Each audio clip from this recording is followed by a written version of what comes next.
I think the Tea Party is the most exciting political development in decades. We're going to restore constitutional rights in America. We are the adults in the room when it comes to dealing with our budget.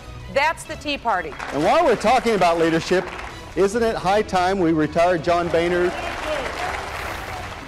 A lot of passion there at the Tea Party's 5th birthday party this week. We're back with the Roundtable right now. So Cokie Roberts' Tea Party turns 5 this week. You heard that call for John Boehner to go. They have not been successful in that.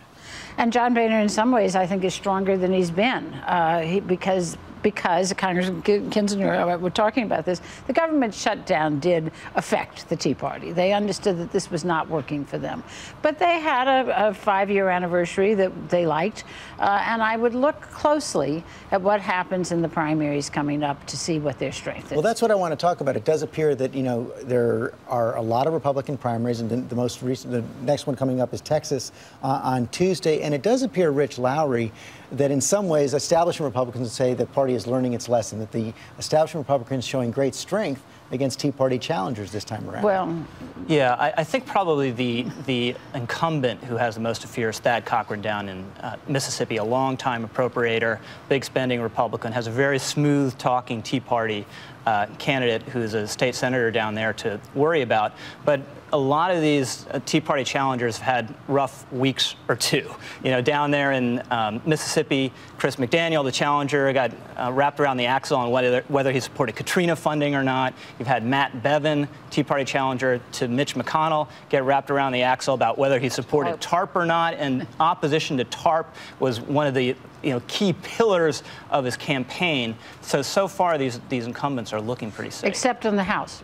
And that's where you have to look at it. And Texas has a big primary coming up this week, and these are safe Republican districts that are empty, where the people have resigned. And so then when you have as a Republican against a Republican, and in those situations you tend to have the more conservative Republican And what win. difference is that going to make in the House, Congressman Kinzinger? Because it does appear, as Cokie was saying, that the Tea Party had they wanted a confrontation over the government shutdown. They seem to have lost that, and that seems to have liberated John Boehner and other Republicans to say no more to the Tea Party. Yeah, look, I think 2013 was probably just a low point in terms of House politics in general. Let's keep in mind, this isn't just Republicans doing this. I mean, a lot of times Democrats will refuse to engage with us on anything. But the Tea Party brought and brings a lot of energy to the Republican Party. But I think where the difference is the idea of tactics. So, it's a very monolithic party. We believe the debt's too high, too much unemployment, smaller government, etc.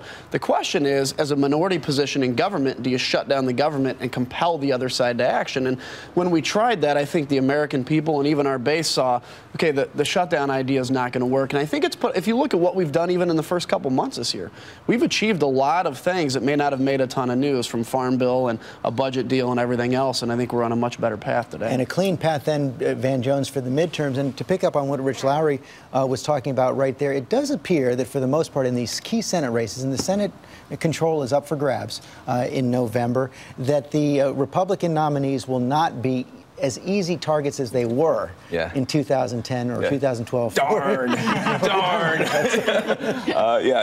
In fact, that does. First, let me just give President Obama a little bit of credit. When he stood up to the Tea Party and said, listen, we're just not going to do this, he helped to defang the Tea Party, which actually I think helped the Republicans. It definitely helped Boehner. Boehner is in a stronger position now because Obama refused to go along with the nonsense in the fall. I think that's probably good for the Republican Party. I think from our point of view, I still don't think the Republican Party looks like a party that's ready to govern. People want to narrow it down to the Tea Party. This is not just a Tea Party problem. This is a Republican Party problem. They look like the party of obstruction, the party of no, and the party of pain. But they also look like a party that's going to pick up a lot of seats in the Senate, don't they? Listen, we have been banking on them making dumb mistakes. And I've been telling Democrats for a long time, just because the other guy is dumb doesn't make you a genius. They are learning, but I still think that when you look at the overall positions that they take, the Republican Party positions are unpopular on minimum wage, unpopular on unemployment, unpopular on a number of issues. I think Democrats have a shot. The only way they don't take the Senate is if they do screw up with the nominees and they say things like legitimate rape, but they're working very hard to keep their nominees from doing that.